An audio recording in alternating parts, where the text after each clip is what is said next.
Thank you all for tuning into Big Mama Story Time. Story Time! Don't forget to like, subscribe, comment to my page. Here we go. Hi guys, thank you all for tuning into Big Mama Story Time on today. Today I will be reading to you guys The Berenstain Bears Trouble at School by Stain and Jane Berenstain. Alright guys, let's get into this.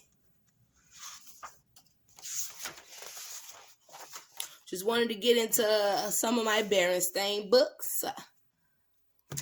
All right. Though brother and sister bear were usually very healthy, they occasionally caught cold. So when brother came home from school one day sneezing and wheezing, Mama Bear knew just what to do. Achoo! She took his temperature, tucked him into bed, and went right to the phone and called Dr. Grizzly. Sneezing and wheezing at a temperature of 101, said Dr. Grizzly. Keep him in bed, give him plenty of liquids, and keep him home from school until his temperature is back to normal. Mama followed the doctor's orders, and little by little, brother's temperature began to go down. I feel a little better, he said. May I get out of bed? I'm afraid not, said Mama. The doctor wants you to stay in the bed. But there's no reason why your stay shouldn't be as pleasant as possible, Papa, she called. Would you bring up the portable TV?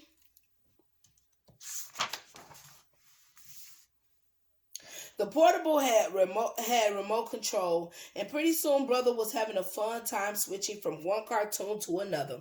When he tired of TV, he got out of his comic books, and when he tired of those, Mama brought him his dinosaur collection. There was no doubt about it, except for his sniffles. Brother Bear was having a pretty good time. So when Sister Bear brought home a folder of schoolwork for him, he hardly looked at it. He was much too busy having fun. Better do that makeup work, brother. But while he was at home having fun, his fellow students at school were hard at work. In the classroom where Teacher Bob was teaching a new math lesson, they had learned to add, subtract, and multiply. Now they were learning to divide. On the soccer field, where Coach Bruin was getting the team ready for the big game against Beartown, Cousin Freddie, he called, take brother's place at forward. He's out sick. Yes, sir, said Freddie. This was the chance he'd been waiting for. It wasn't until brother was all better and ready to go back to school that he remembered the folder of work. Oh, well, he thought, I'll study it on the bus. But that's where he heard about Freddie and the soccer team. He was so upset he forgot all about studying. When Coach Bruin had extra practice during early gym, brother became even more upset. It wasn't easy watching Freddie take his place on the team. Then when brother got back to class, Teacher Bob said, I certainly hope you studied that work folder because we're going to have a quiz. A quiz? Said brother. On what? On division, of course, said Teacher Bob as he handed out the quiz papers. Brother might have managed even then. He was good with the numbers and might have worked things out if only he'd been able to concentrate. But all he could think about was Cousin Freddie out there kicking field goals while he sat on the bench. The quiz was a disaster. Not only did brother get every problem wrong, but Teacher Bob wrote on the paper, very poor, must be signed by parent. Brother didn't know which was worse, the soccer mess or the quiz disaster. What would he say to Mama and Papa when they asked him how things had gone in school? He was so busy feeling sorry for himself on the bus ride home that he didn't notice that Sister was coming down with a bad case of the sneezies and wheezies. Oh dear, said Mama when she saw Sister. You caught brother's cold. Into bed with you. She and Papa were so busy attending to Sister that they forgot to ask brother how things went at school, and he didn't tell them. And the next morning when the school bus came, brother didn't get on the bus. He hid in the tall grass until the bus was out of sight. The squirrels and bluebirds were puzzled. Brother was usually happy and cheerful, but not this morning. This morning he looked unhappy and angry too. Phooey! Brother shouted, kicking the stone. But kicking the stone reminded him of soccer, and that just made him angrier. The bluebirds took off and the squirrels scattered. Phooey on soccer! He shouted, stumping off through the woods. Stump, stump, stump! Grasshoppers hopped. Toads stood stock, still, and pretended they were bumps on a log. They were scared. They like, what in the world? This bear is coming through the woods stumping. Phooey on school! Brother shouted, stumping out of the woods. Pansies hid their faces.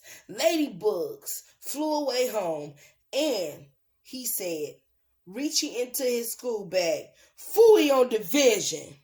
He had come to the top of a big hill. He took out the quiz, folded it into a paper airplane, and sailed it high into the air. The hill overlooked a swampy, overgrown bog. As brother watched the quiz circle and swoop, he noticed something out of the corner of his eye, a familiar house at the edge of the bog. Uh-oh. Threw it right into your own place. Grizzly Gramps was working on the ship model when he heard the knock.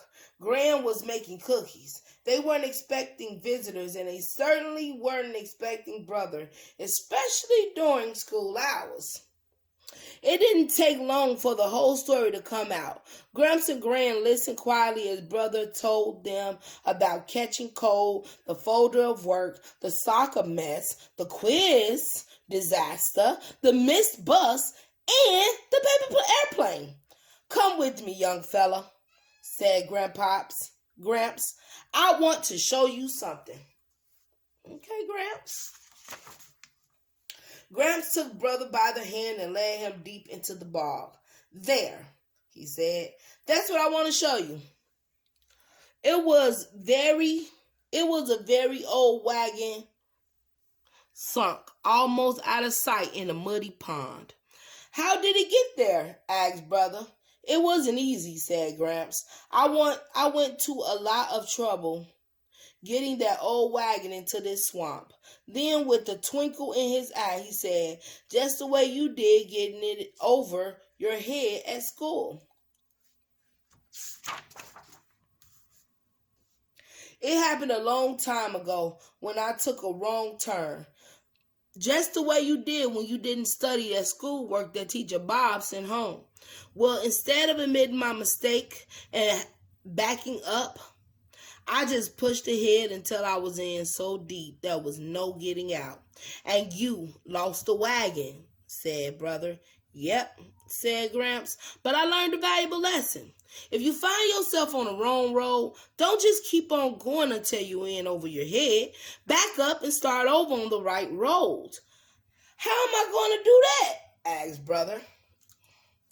Oh, I think we can manage. But first, look over there, Gramps said, pointing. There it is. There it was. The paper airplane caught in a berry tree. In a berry bush. The first thing you should do is take that to your parents. What do you think they'll say? Asked brother later as they bounced along in Gramps' pickup. We'll find out soon enough, said Gramps, pulling to a stop in front of the big tree house. And let's not forget Gran's bag of cookies. They're her finest. Mama and Papa weren't exactly pleased when they heard about the big mess brother had gotten himself into. But they didn't holler and pound the table either. Not even Papa. He looked like he might be going to when he saw the paper he had to sign. Gramps had tried to flatten it out, but it was still pretty wrinkled. What happened to this? He asked.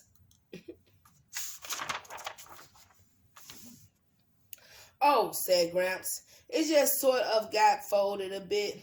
That's when he brought out Gran's cookies. There were 10 of them. Let's see now, he said.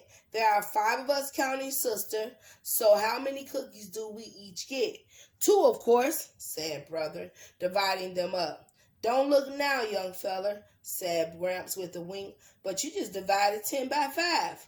Is that all there is to dividing? Said Brother. That's all, said Gramps. Come along, said Mama in a nonsense voice. Where are we going? Asked Brother. To school, Mama said as they got in the car.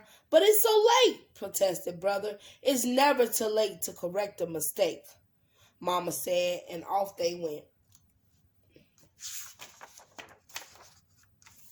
Brother got to class just in time for a retest. The class hadn't done very well on the division quiz, so Teacher Bob was giving them a second chance. See, he could have been there for the second chance. He almost missed his second chance. Brother really concentrated and did much better. Go ahead, Mom. You did right. And that afternoon, he got a second chance at soccer, too. It was the day of the big game against Beartown, and things weren't going very well. Hopefully he came in and saved the day. Brother, said Coach Bruin, I want you to go in for Freddie. I don't think he's quite ready for first team. Glad to help, Coach, Brother said as he ran out onto the field. You know what they say, it's never too late to correct a mistake. What in the world? All right, guys. That is the end of the Berenstain Bears, Trouble at School. All right, guys. Thank you all for tuning into Big Mama Story Time. Please don't forget to like, share, comment, and subscribe to my page if you haven't done so already. All right, guys. Bye.